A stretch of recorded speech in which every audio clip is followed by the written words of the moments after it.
Hey there, Aries! Thank you so much for always staying here with me in this channel. So bago tayo mag-energy check-in for you guys, reminders muna tayo na hindi ito for everybody. So just pick up the messages you think ay para sa iyo. At kung feel mo na reading na to ay for you, then this reading might be definitely for you. Let's not get fixed with the sign kung may mabanggit man. No? Yan, cross-watchers, LGBT, girl, boy, yan, babae, lalaki, lahat kayo welcome kayo rito.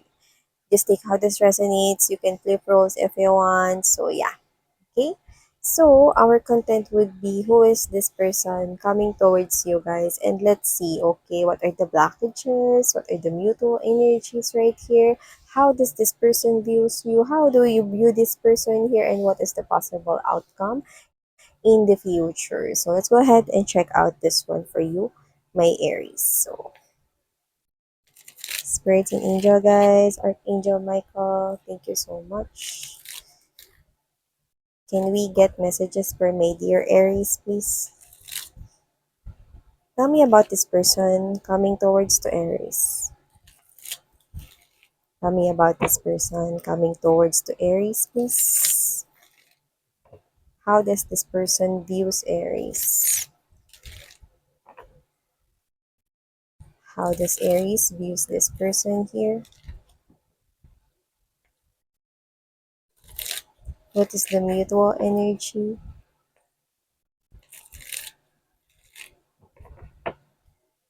The blockage or the challenge in this connection here? And the possible outcome. This is for Aries.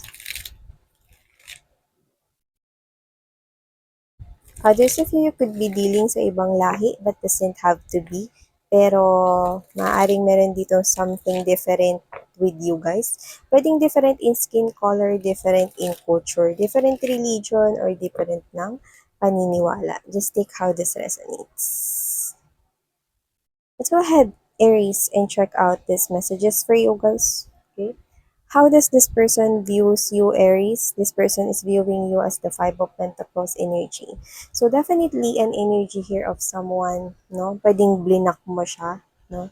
Ang person na to, no, is nakikita niya rito na pwedeng galit ka pa, nagtatampo ka para sa iba, pwedeng hindi kayo nag-uusap kasi maaring may block of communication.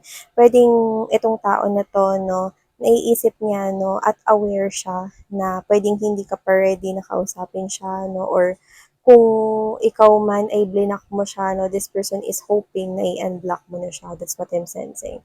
This person here is viewing you as someone, no, na hindi ka pa ready to face him or her, or hindi ka pa ready, no, na magkaroon sa inyo ng connection or communication. Yan, no. So actually, definitely, this is the energy here of someone na parang pakiramdam niya, no, iniiwasan mo siya, ayaw mo siyang makausap, ayaw mo na magkaroon ng koneksyon sa kanya.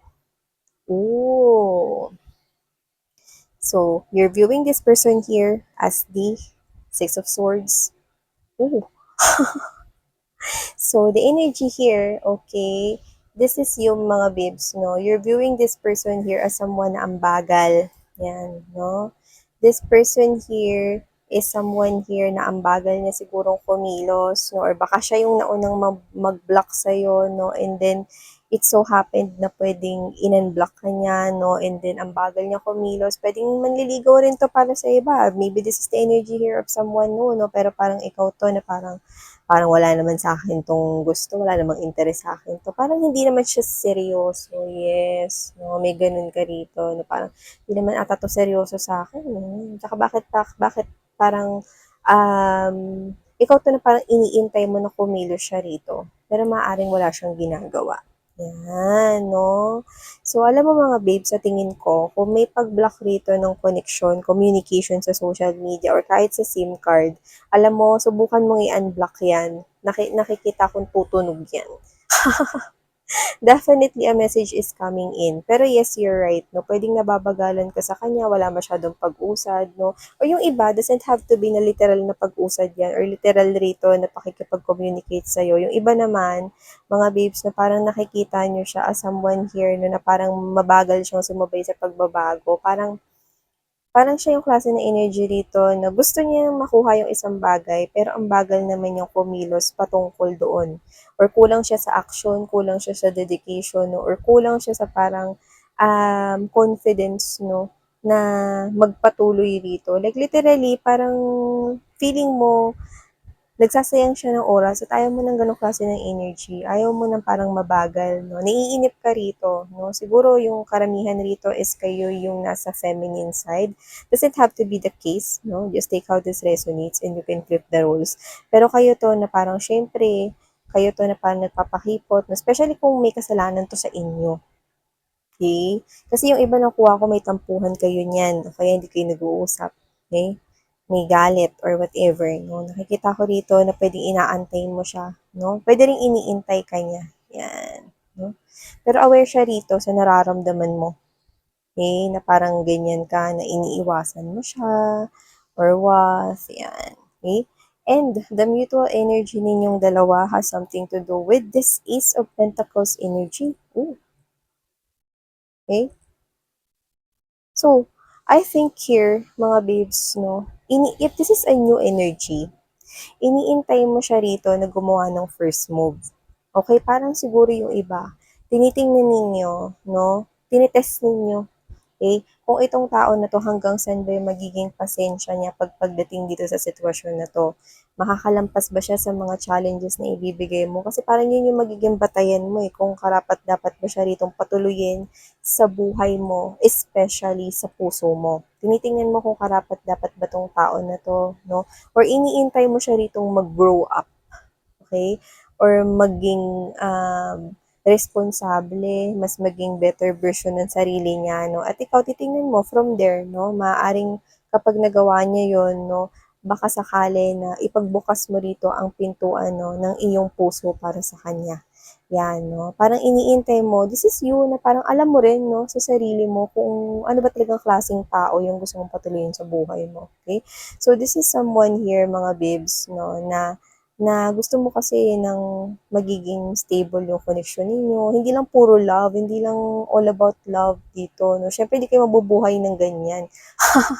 Kailangan nyo maging masipag, no? Kumain at magbayad ng mga bills, no? Mga utilities rito at bumili ng mga ibang pangangailangan, no? So, gusto niyo ng someone here na responsible, no? And I think, mga babes, no, madedevelop ito if this is a new person here. Yan, no? And actually, if this is an ex-person here na nakakonect niya na before, or someone who is on and off, so nakikita ko na mag-grow up siya. Mm-mm. So, whoever this individual is, hindi ko nakikita na parang iniintay nyo siya to the point na desperate kayo. Okay? Parang ito kayo na, oh sige, antayin kita, pero kapag ka wala kang ginawang action, di, okay, bye. Parang ganun kayo yung nasa back of your thoughts, no? Yun yung mutual energy ninyo, no? And ang nakakaloka rito, iniintay ka rin kasi niya rito, baby. Okay? Pero alam mo, once na matanggal dyan, I think, no, yung parang block of communication, especially kung may galit rito or tampuhan, nakikita ko rito, pag yan ay natanggal, no, nakikita ko na magbubukas itong panibagong simula. Pero ang bagal niyan, okay? Ang bagal niyan. So, super bagal niyan. To the point na, I know, hindi kayo nagmamadali. Pero ang kagandahan nito, mas makikilala mo pa siya.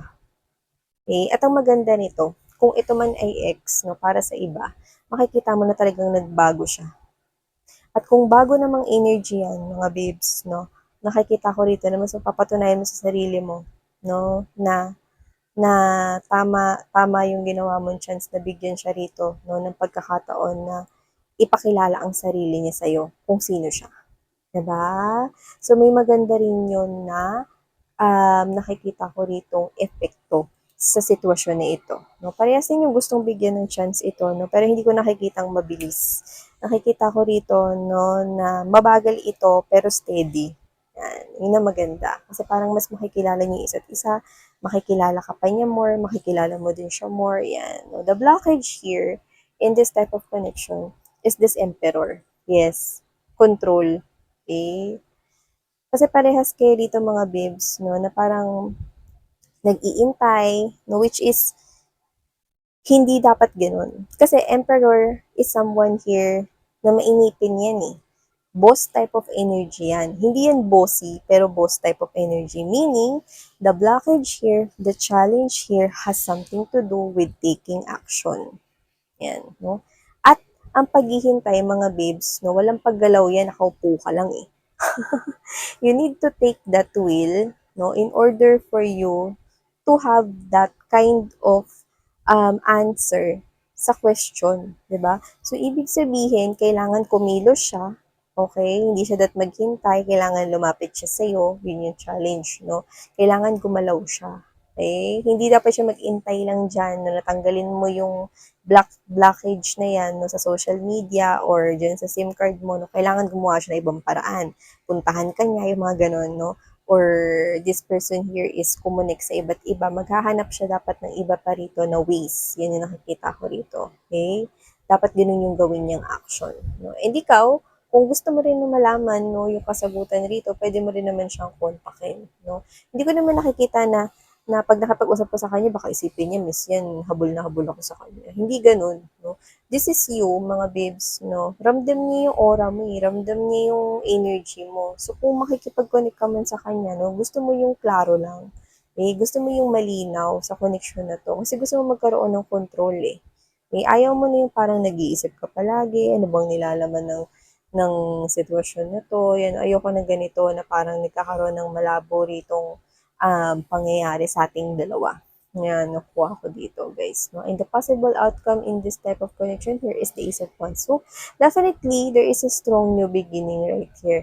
I can see passion here being stir up, no? Nagkakaroon ng progress, no? Sa inyong dalawa. So, definitely, there is some kind of a new beginning, no? Alam mo yung spark na biglang magiging flame, no? Magiging malaking apoy rito. So, ano man yung blockage niya, nakikita ko matatanggal. No, you just need to take action right here. If this person will take action, no, makikinig ka naman eh. Nakikita ko yun rito eh, no. Makikinig ka naman, hindi mo naman siya itataboy eh. Okay? So, this is you. You will hear him or her out. Okay? Or if you are the one right here, kung gusto mo man, no, na mauna rito na kumunik sa kanya, kasi nga naka-block, hindi kanya makausap rito eh, no? Especially kung malayo siya. I'm also getting distance because I'm seeing a faraway land and also body of water, big body of water. So, ibig sabihin, if this person here, okay, sa mga choices na yan, pwedeng sa online or sa internet or sa web or dun sa cellphone ka lang niya pwedeng makakonect as of now.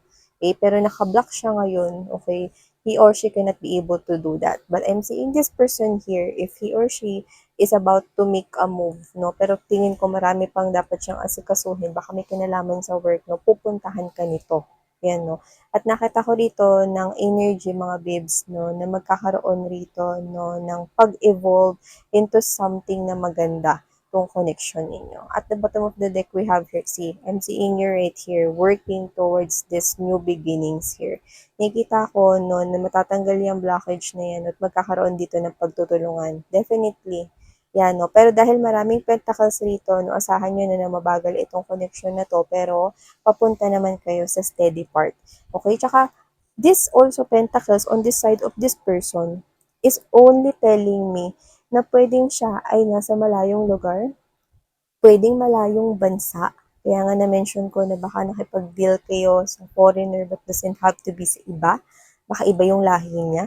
Pero gayon pa man, kahit hindi, okay, pwedeng nasa malayo siya ngayong lugar. No? At may kinalaman yun sa trabaho or stability niya. Yan, no? Pero once na matanggal yung harang na yan, yung blockage na yan, mga babes, no? Nakikita ko na magkakaroon dito ng new beginnings for you at nakikita ko na magiging maganda yan. Alam niyo, maganda naman talaga kapag dumadaan kayo sa pagsubok. Kaya wag niyo pagkatakutan yan. Kasi dito mas nakikita mo yung tunay na ugali ng tao. Kung karapat-dapat ba siya, no, sa tabi mo or hindi. Diba? So, yeah, definitely. Aries, these are what we got for you guys. So, thank you so much, Aries. Sarang heyo, love and light. Annyeong.